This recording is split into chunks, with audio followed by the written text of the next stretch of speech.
सर्वधर्मान् परित्यज्य मामेकं शरणं व्रज अहं त्वा सर्वपापेभ्यो मोक्षयिष्यामि मा शुचः.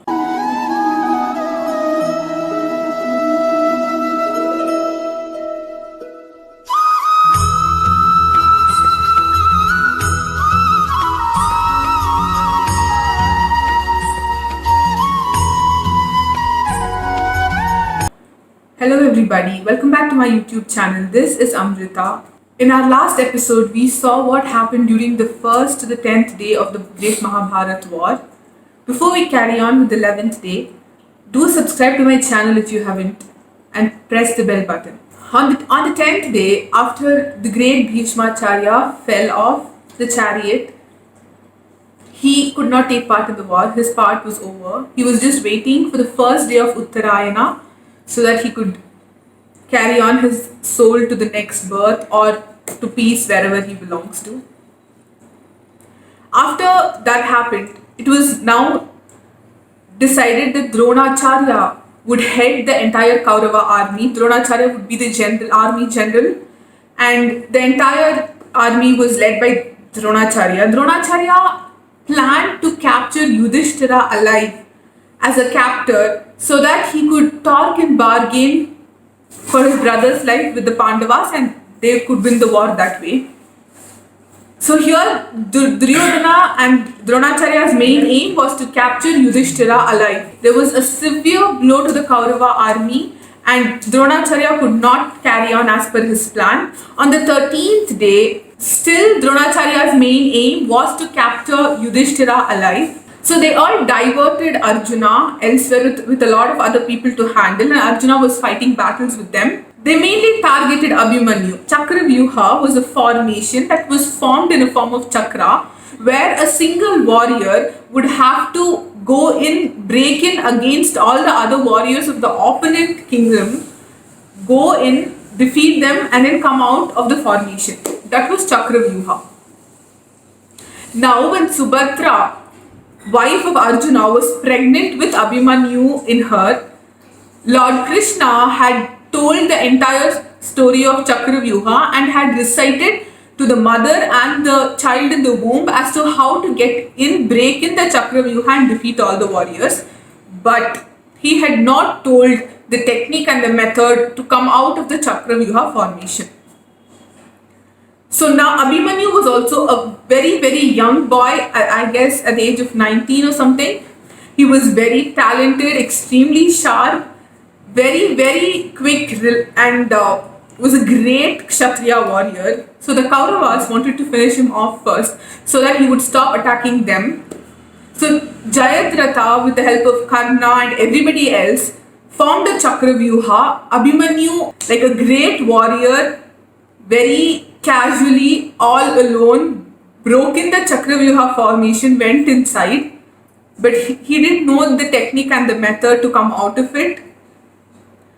Even though he was a very young boy compared to Karna, Jayadratha and the others present there, they ruthlessly, mercilessly killed Abhimanyu. He did die a very, very pride death, but eventually he died. Arjuna was totally devastated on hearing the death of his son's news.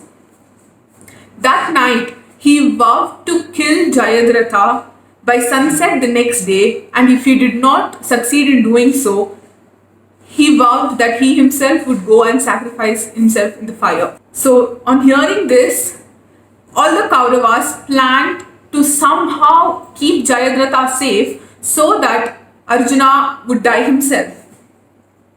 The following day on the 13th, Karna, Dronacharya, Ashwatthama, Duryodhana, everybody surrounded Arjuna, trying to keep him as away as possible from Jayadratha. In order to reach Jayadratha, Arjuna had to pass through all these warriors, kill them and then go, which was just impossible in a single day. Lord Krishna was worried that if he did not kill Jayadratha, then Arjuna would have to die. So Krishna, being the supreme lord that he is, being one of the greatest human being that was ever present on this earth, being the Paramatma himself, decided to trick the Kauravas. So he eclipsed the sun into darkness.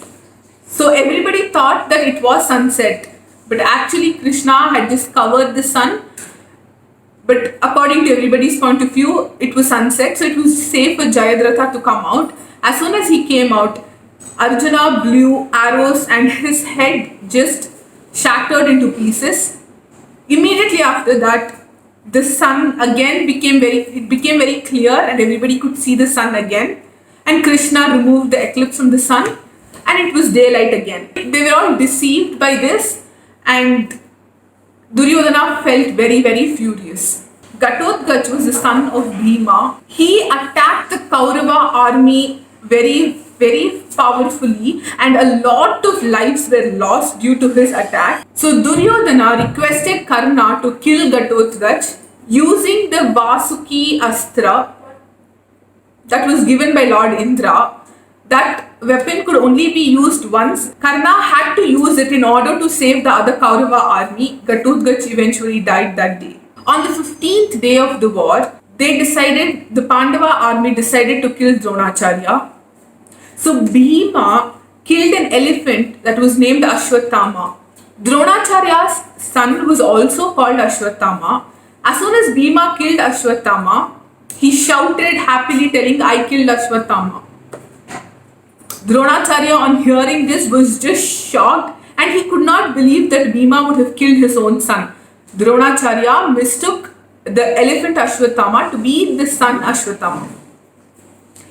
He knew that Yudhishthira was a very righteous person and was a person who would speak only the truth. So he turned towards Yudhishthira and asked if really Bhima had killed Ashwatthama. Krishna had tricked Yudhishthira in lying and Yudhishthira just nodded his head. In turn, Dronacharya believed that his son was really dead and he was completely heartbroken. Using this situation, Drishtadyumna killed Dronacharya. We all know that King Drupada performed a sacrifice and Drishtadyumna was born to kill Dronacharya. Eventually, on the 15th day of the Kurukshetra war, Drishtadyumna killed Dronacharya. Everybody were devastated. One of the greatest warriors of the Kaurava army of Hastinapur, one of the oldest people, Dronacharya, was dead. Now Karna had to lead the army. That day of the war ended. Later that night, Kunti went and spoke to Karna. We'll see what she spoke to Karna in our next episode. Probably one of the most important things that happened in Mahabharata. I'll see you again in my next video. If you like this video, don't forget to like, comment, share and do subscribe to my channel. I'll see you again next time. Until then, be good, do good always. Thank you.